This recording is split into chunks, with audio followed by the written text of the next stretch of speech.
Bueno, estaba contando Lucio, para el que lo agarró tarde o fragmentado, los recortes en materia de salud y educación, de nuevo presupuesto y demás. En línea el 907, buen amigo, José Luis Esper, el doctor Esper, es ya hoy, creo que oficialmente, ¿no?, candidato a presidente. ¿Cómo está, José Luis? Buen día. Bien, ¿cómo te va? Ya podemos ir oficialmente, ¿verdad? No, de ninguna manera. Ah, bueno, entonces por favor aclararlo porque yo lo leí de esa manera. ¿No es así?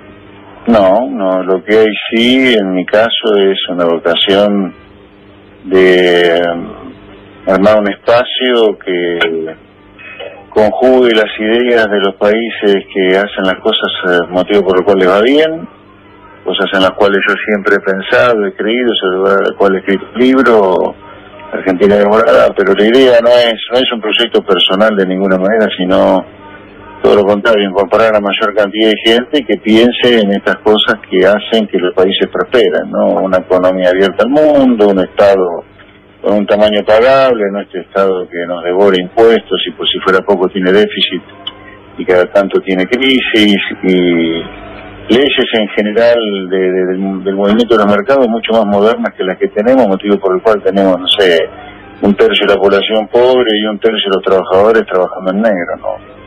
Pero no es nada personal esto. No, está bien, pero digamos, esa agrupación, ese espacio que vos estás creando, ¿va a tener un candidato finalmente? Obviamente que en un momento va a haber candidato para todo aquello en los cuales lo podamos presentar como candidato, por supuesto. Bueno, perdón, leí mal, alguien me dijo ya, José Luis se lanzó un candidato a presidente, bueno, vos sabés mejor que yo, cómo lo habrán publicado. Sí. Pero desmentimos eso.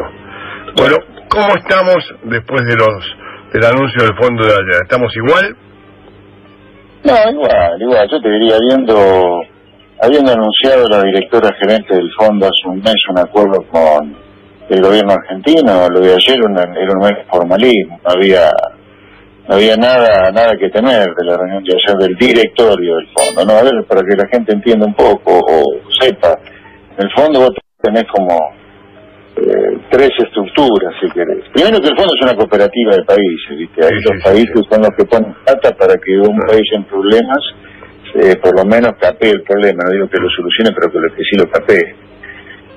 Entonces, dicho esto, que es una cooperativa de países, ahí vos tenés, por un lado, al directorio del fondo, que son los países del fondo, por eso lo digo que el fondo es una cooperativa de países. Tenés la directora gerente del fondo, que es nombrada por todos los países, que es el directorio del fondo, insisto, y después tenés lo que llaman el staff del fondo, los economistas que trabajan dentro del Fondo Monetario. Es esos tres niveles.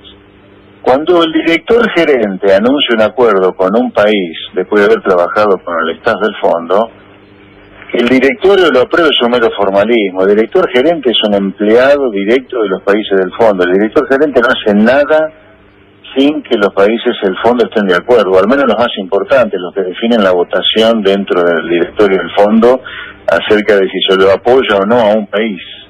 Por lo tanto, que cuando la directora gerente del fondo anunció hace un mes en Nueva York, junto con Duhovne, el ministro de Hacienda argentino, que habíamos llegado a un acuerdo, lo de ayer era un mero formalismo, así que por lo tanto lo de ayer no revestía ninguna zozobra, ningún miedo de que eso no ocurriera. Pero bueno, los problemas siguen estando. La economía, luego de un agosto medio raro, como publicó el INDEC, que dio la sensación de que la economía se recuperaba, en septiembre siguió cayendo y en octubre vamos a seguir en el plano recesivo, te diría. Y la recesión me parece que va a continuar por varios meses más. Vamos a terminar el año con la economía en territorio negativo y va a arrancar el año 2019 todavía en territorio negativo.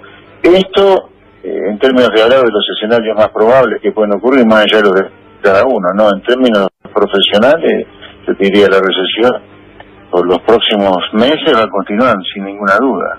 O sea que el año que viene va a ser malo igual. Sí, la recaída no tiene.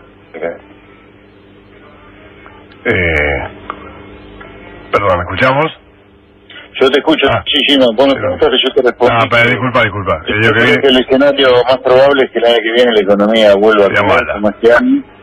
Sí, y la inflación habrá que podrá ser un poquito más baja. Sí, yo quería, repito, entiendo que la gente desea que uno hable de los deseos, ¿no? Yo no claro. Como economista profesional me parece que el escenario más probable es que la economía siga en territorio negativo. La única buena noticia económica el año que viene, si ocurre, es que a lo mejor la inflación sea un poquito más baja, del 45-50% vamos a tener este año. ¿Cuánto crees que puede haber el año que viene? No lo sé todavía, estamos haciendo los números, pero este año 45-50%, yo te diría, me conformaría que estemos 10 puntos abajo del 45-50% de este año. Me conformaría, pero todavía no es un pronóstico. No, vos dijiste una palabra muy interesante, dijiste el fondo, la plata del fondo es para patear para adelante el problema. ¿Argentina está pateando el problema? Sí, claro.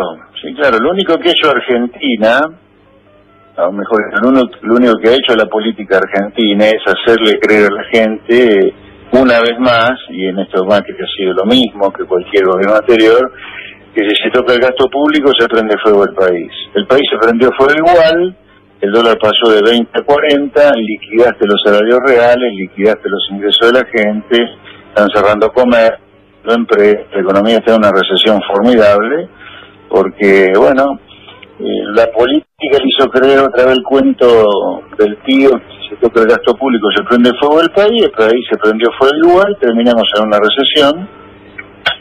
Acá estamos, otra vez con un acuerdo con el fondo, otra vez con... Qué aburrido, siempre lo mismo, ¿no? Siempre lo mismo.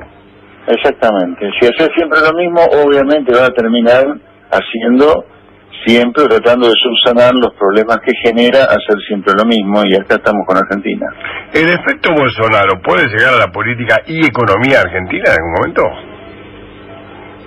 Y sí, porque un poquito con el sucesor...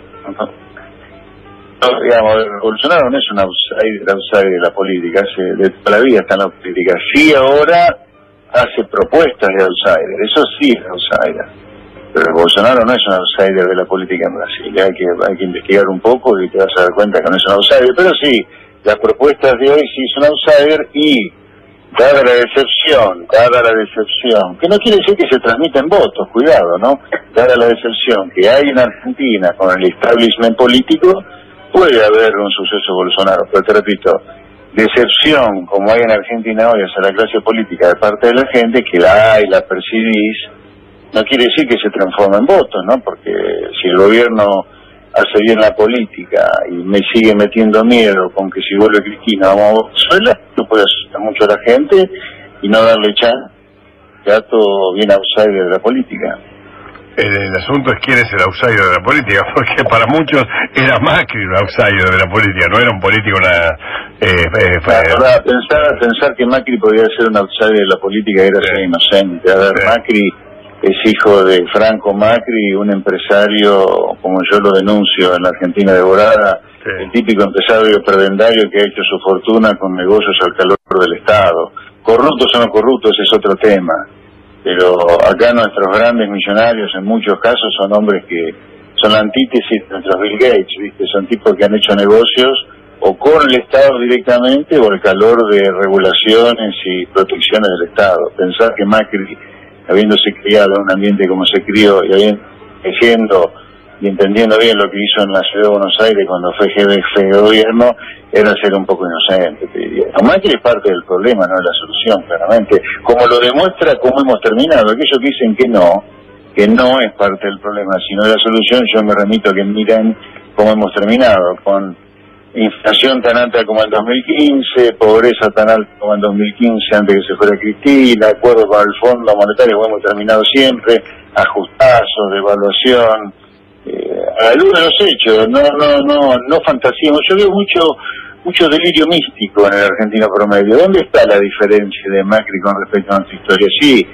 evidentemente hasta ahora demuestran que no es una asociación ilícita como así lo fue el kirchnerismo, pero en materia económica te diría, si terminamos igual como tantas veces en Argentina, no hay tanta diferencia entre Macri y el resto. ¿Ok? Ok, gracias querido, un abrazo, muy amable. Un abrazo grande, buen día. Gracias, doctor José Luis Esperen.